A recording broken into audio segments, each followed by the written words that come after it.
کہ باوجود تسبیحات کے اطمینان قلب کیوں نہیں ہوتا؟ اگر یہ جو ہوتا ہے نا مرض اور اس کی دعا، میں پرسنلی آپ کو ایک دفعہ بتاؤں کہ ایک دفعہ اللہ جنت نصیب کرے والدہ محترمہ ایک کرسچن ہاسپٹل میں گئی، میرا بھائی بھی امریکہ میں ڈاکٹر وہ آیا ہوا تھا، تو اسپتال میں جب ان کا وہ پتے کا وہ ہوا آپریشن ہوا تو جب چلا گیا تو میرا بھائی ادھر کھڑا ہو گیا، تو اس نے کہا دیکھنا ذرا دوائی کون سی دی ہے، تو پرابلی جو انہوں نے فرسٹ میڈیسن لکھی تھی نا وہ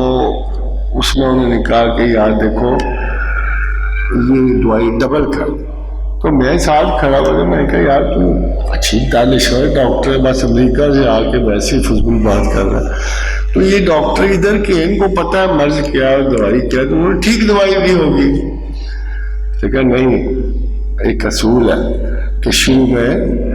میڈیسن طاقتور دو، کیونکہ اگر تم طاقتور نہیں دو گے تو مرض اگر اس پہ غالب آ گیا تو پھر باقی کی دوائیوں سے بھی ٹھیک نہیں ہوگی، بڑی دیر لگ جائے گی،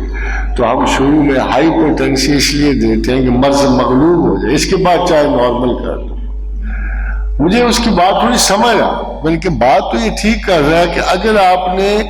مرض کی شدت سے کم دوائی دی تو وہ تو شدت اس کو بھی کھا جائے گی اور آگے بڑھ جائے گی،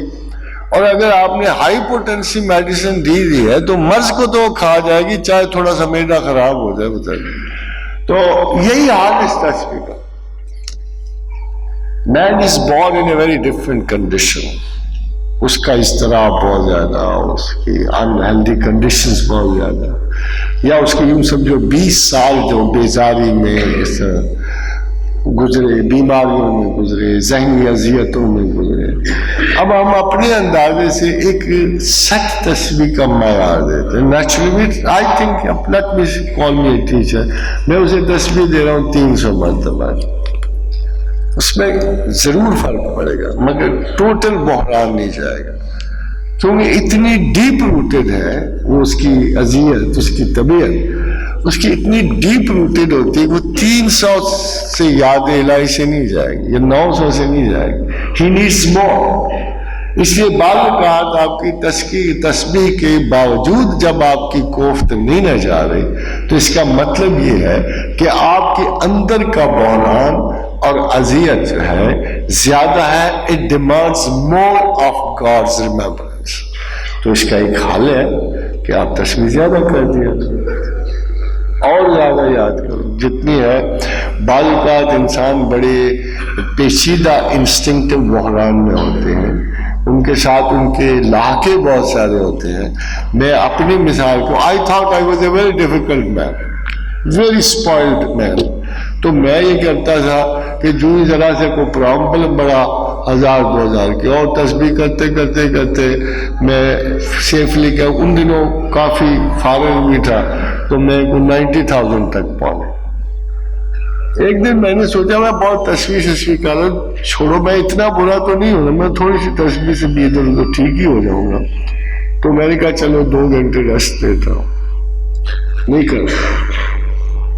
میرا خیال ہے میں اپنے گھر سے کالج تک آ رہا تھا اور اس عرصے میں جو مجھ پہ عذاب گزر گیا تو میں نے اس سے بھی زیادہ کر دی، میں نے کہا یہ تو کام بیڑا غرق ہو گیا اس کا۔ اگر آپ کو پتہ لگے نا آپ کو تسبیح کا اثر کا، آپ 1-2 دن چھوڑ دو، ذرا تجربہ کر کے دیکھو، آپ کی ریسیشن اتنی تیز ہوگی اور اتنی خوفناک ہوگی کہ آپ کو بس چارہ نہیں رہے گا، اور آپ جہاں کھڑے ہو اس کے اور 10,000 قدم پیچھے چلے جاؤ۔ تو تسبیح کو ہمیشہ اللہ کی مہربانی اور فضل سمجھنا چاہیے، نمبر 1۔ نمبر 2، ایک یقین پر ضرور عمل کرنا چاہیے کہ خدا اپنے وعدے کے خلاف اور اپنے لفظ کے خلاف نہیں جاتا۔ جب اس نے کہہ دیا ہے فَاذْكُرُونِی اذْکُرکم، تو مجھے یاد کرو میں تمہیں یاد کروں گا، تو میں رب کعبہ کی قسم کھا کے کہتا ہوں کہ وہ آپ کو یاد کر رہا ہوتا ہے۔ اب آپ کو پتہ نہیں لگتا، آپ کو یقین نہیں آتا تو یہ کوئی اور چیز ہوتی ہے۔ یہ مطلب مت بدگمانی کرو اپن اللہ کی، یہ میں نہیں ہوں جو وعدہ کرنے والا ہوں. جب خدا نے تمہیں کہہ دیا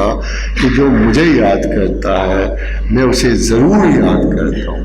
مگر وہ اس کی اصلاح بھی تو کرے گا نا. اصلاح میں کچھ ڈیفیکلٹی آئے گی، کچھ اذیت آپ کو ہوگی، کچھ تکلیف ہوگی تو اصلاح ہوگی. آج تک اصلاح کبھی نرم خوئی سے نہیں ہوئی، مگر خدا آپ کو بڑے امن سے آپ کو اس مرحلہ سے نکال کر کامیابیوں کے رستے پہ گامزن کرے گا، اور یقیناً کرے گا. واشکروا لی، مانتے رہو اس بات کو، ولا تکفرون، اور انکار نہ کرو.